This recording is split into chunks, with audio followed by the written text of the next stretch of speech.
Allahumma salli wa sallim wa barik alaihi wa ala alihi wa sahbihi. Salawat ya. Allahumma salli ala Muhammad ya Rabbi salli alaihi wa sallim. Allahumma salli ala Muhammad ya Rabbi salli alaihi wa sallim. Rabbi fanfa'na bibarakatihim wahdinal husna bihurmatihim. Rabbi fanfa'na bibarakatihim wahdinal husna bihurmatihim. Allahumma salli ala Muhammad ya Rabbi salli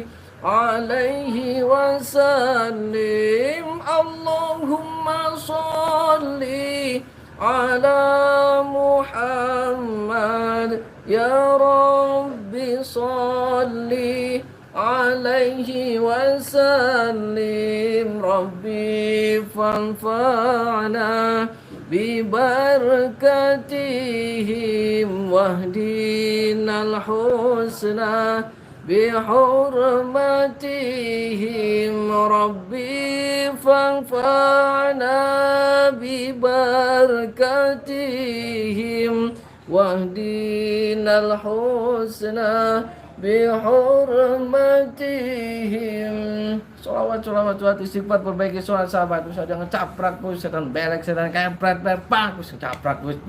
Aduh, serak selara boyok kayak wong tua bilang dulu. Sahabat, salam semua buat sahabat sok baker sahabat sakrep. Jadi begini sahabat ceritanya, saya dulu ya ketika saya sudah mukim. Jadi sebenarnya saya itu pesantren dari umur 9 tahun. Pesantren itu dari umur 9 tahun. Waktu itu pesantren saya yang pertama di pesantren Kempek Cirebon. Nah, saya terakhir itu di Benda Bumiayu Cerampok dan 2004 itu saya selesai pesantren di situ. Dari mulai 93 2004 saya terus melanglang buana.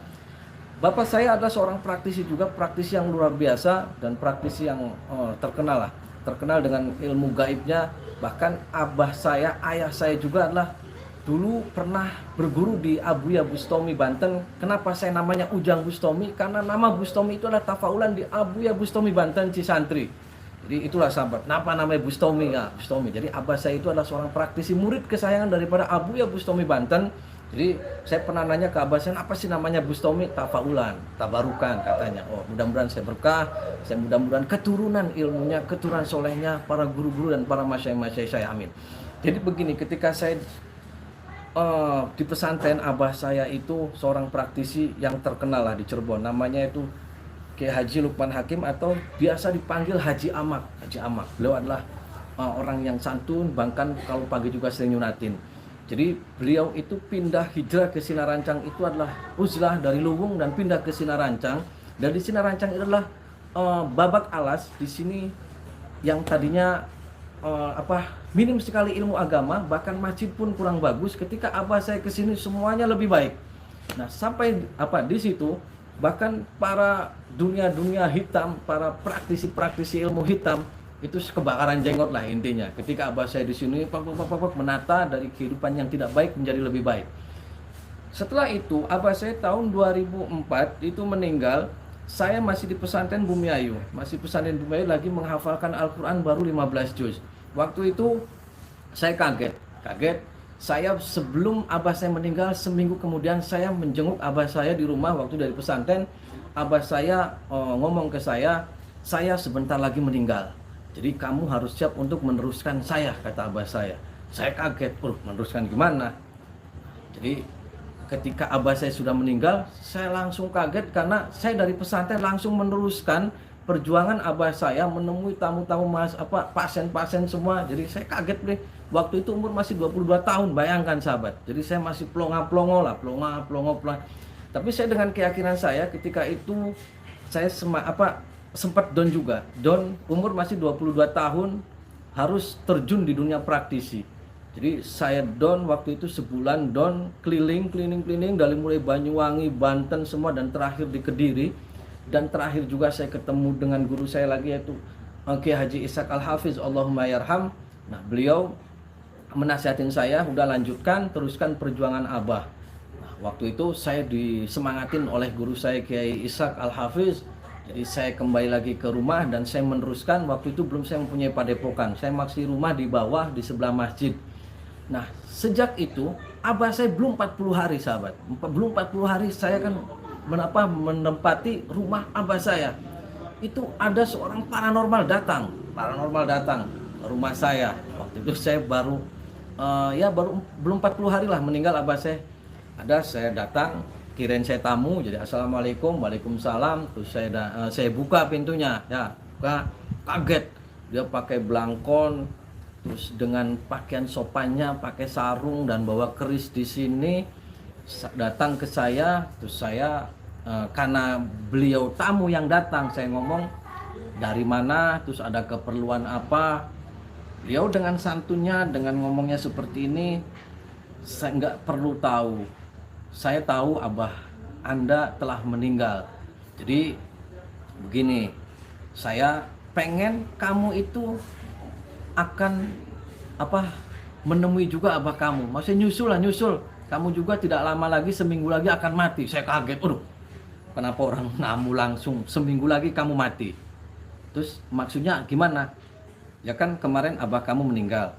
Saya tidak suka dengan perjuangan bapak kamu. Sekarang kamu seminggu lagi akan mati. Kaget. Waktu itu saya jiwa mudanya terpancing. Nah, dia ngomong seperti itu, tamu, saya tuan rumah, saya langsung nyolot. Nah, kok ngomong begitu? Emang Anda punya nyawa? Saya punya nyawa. Oh begitu. Jadi gimana? Ya saya bilang, saya tidak takut. Saya berkeyakinan bahwasanya nyawa adalah milik Allah. Saya bilang, kalaupun saya seminggu lagi saya mati menyusul Abah saya ikhlasillah karena Allah. Kalaupun tidak, terus bagaimana? Dia bilang, oke, kita tarung. Oke. Selama itu, setelah ngomong deal-dealan terus kita tarung, langsung dia permisi. Oke, permisi. Dengan permisi, waktu itu saya kasih air, saya ngobrol biasa bincang, tapi terakhir jeduk bikin jantungan, waduh. Cuman saya waktu itu ngeper juga kan, masih dua-duanya sudah tua kan, gondrong tua, waduh saya sangar. Nah, waktu itu saya langsung telepon guru saya, Pak Yai, ini tadi ada paranormal datang ke rumah saya. Dia ngomong saya seminggu lagi mati, katanya. Mau menyusul Abah saya yang sudah meninggal. Terus gimana Pak Yai? Kata Pak Yai, terus kamu jawab apa? Saya bilang, oke, saya layanin. Pak Yai malah ketawa, bagus katanya, lawan. Nah, saya waktu itu pas malam pertama dia waktu datang, ingat saja jam 4 sore. Pak Yai saya bilang, kamu tunggu tuh nanti malam jam 1 malam tuh pasti akan datang di depan rumah. Saya kan waktu itu nggak percaya lah Pak Yai ngomong seperti itu. Tapi saya tungguin saja, saya tungguin di rumah, tungguin. Ternyata benar sahabat, jam 1 malam datang di rumah saya. Dia dengan gagahnya bawa tasbih, bawa menyan, bawa keris, terus di depan rumah saya, pas di depan dia bawa, langsung sila begini, head to head. Karena saya kalau di Facebook kan jarak berapa meter, itu paling ada saya kehalang kaca saja sama tembok. Saya intip, aduh ya sudah ada. Saya telepon Pai, bener sudah ada, udah kamu wudhu, hajar lagi. Waktu itu dia begini, saya langsung ambil air wudhu, saya sholat, saya hadapin lagi menghadap ke sana. Saya serang lagi begini, serang. Nah pas setengah jam kemudian ada suara ledakan, depan saya. Apa yang terjadi di depan saya ini? Ada pecahan kaca, pecahan silet, ada jarum pentul ngeler di depan. Ada jarak berapa lah, 2 kilan ngeler di situ. Karena waktu itu saya digelapin, begitu dinyalain lampunya ternyata ya pecahan-pecahan itu dengan suara ledakan di depan saya, ternyata itu yang meledak di depan saya adalah pecahan-pecahan beling, kaca sampai jarum pentul semuanya lah. Waktu itu ketika ledakan itu sudah, dia pergi. Itu hari pertama. Hari kedua, malam kedua pun dia sama sahabat. Nah pas malam ketiga saya lupa, waktu itu saya dari Jakarta, saya ketiduran. Dari Jakarta kan mopo, nah, setengah sanga nyampe rumah, setengah 9 langsung tidur di kasur.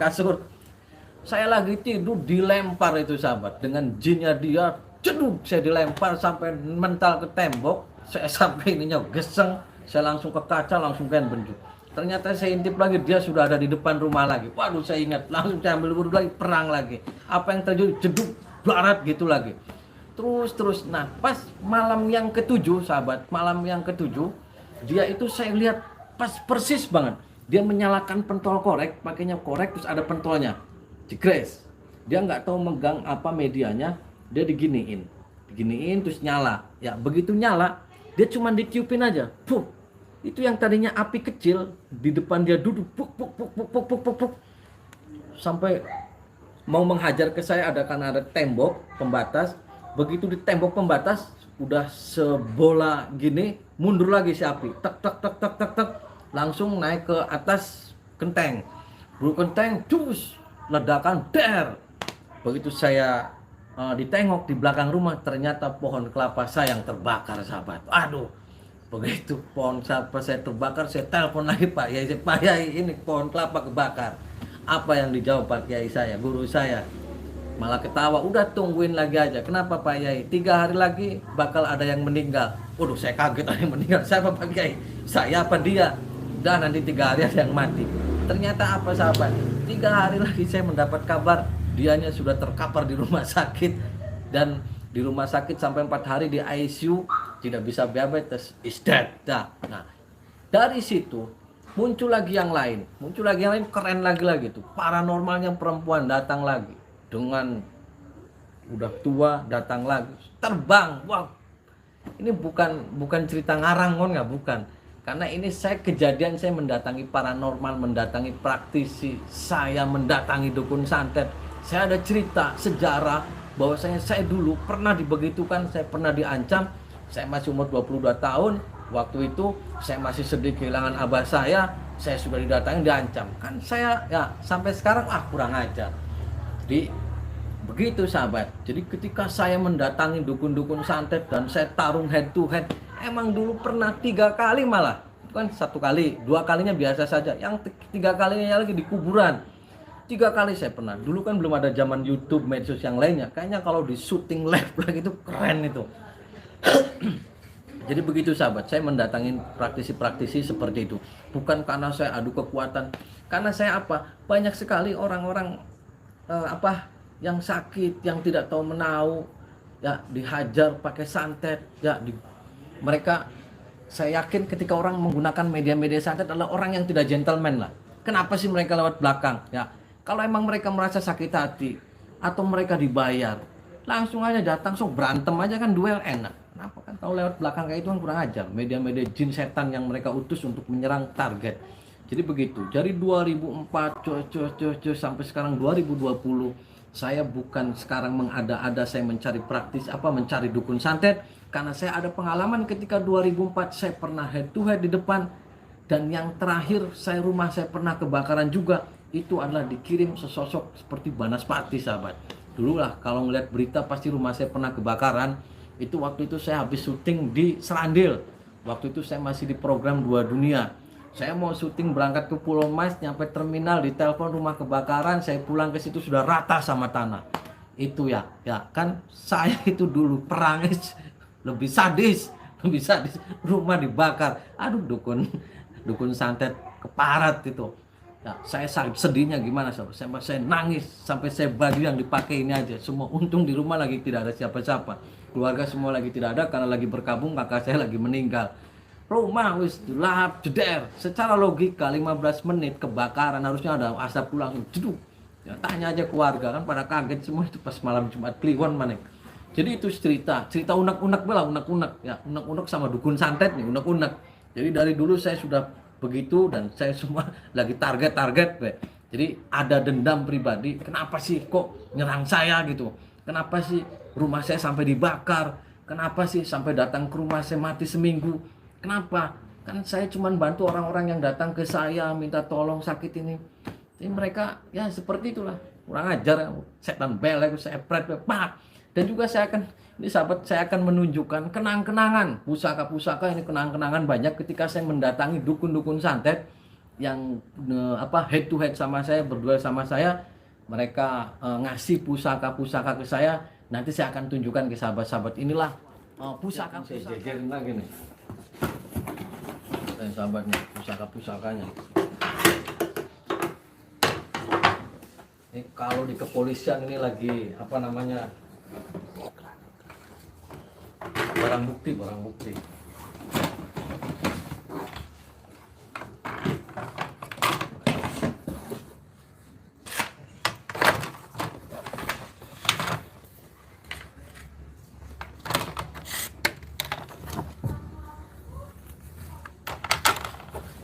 Ini, aduh, ini banyak sahabat. Ini terusnya, ini kalau saya kumpulin sekitar ya ada hampir 900 pusaka. Ini diantara dari praktisi-praktisi yang saya datangi dan dukun-dukun santet yang saya datangi, dan ini sih sebenarnya bagus.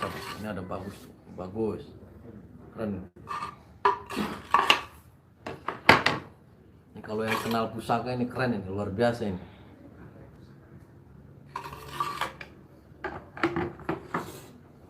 Ini juga ini.